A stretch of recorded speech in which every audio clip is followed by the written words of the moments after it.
వాటిని ఫేస్ చేసి 3 సార్లు ఎమ్మెల్యే అయ్యాను. ఒకసారి ఓడిపోయాను. ఎందుకంటే చంద్రబాబు గారికి యాక్సిడెంట్ అయినప్పుడు డిజాల్వ్ చేసి ఎలక్షన్‌కి పోవాల్సొచ్చింది. అక్కడ కొంత బ్యాడ్ ఏదో రకరకాలనుకోండి. కనుక అన్ని సార్లు ఎమ్మెల్యే అవ్వటం, షహబాస్ అనిపించుకోవటం, మంత్రిగా చేయటం 2 రాష్ట్రాలకి. 2 రాష్ట్రాల్లో ఎక్కడ బ్యాడ్ లేకుండా పనిచేయటం అంటే మరి ముళ్ళకంపం మీద ప్రయాణం.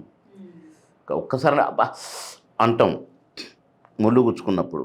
కానీ ఇక్కడ అది కూడా అనకూడదు. అనాల.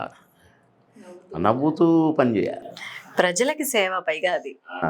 ఇక్కడ ప్రేక్షకులకి ఎంటర్‌టైన్‌మెంట్ ఇవ్వడం. ఈవిడ నవ్వించినా, నవ్వించకపోయినా నవ్వించలేదనుకో వాడు చేసిందే చేసిండ్రా ఏముంది అంటారు. ఏం నచ్చలేదంటారు. నచ్చిందనుకో భలే చేశాడురా అంటారు. ఈ రెండే. ఆ 2 రాళ్ళు మాకు తగలవు. అవును. కానీ ఈడ తగులుతాయి. ముళ్ళు గుచ్చుకుంటుంటాయి. పని చేస్తే ఒకడు గుచ్చుతాడు. పని చేయకపోతే ఒకడు గుచ్చుతాడు. ఆ ముళ్ళులు.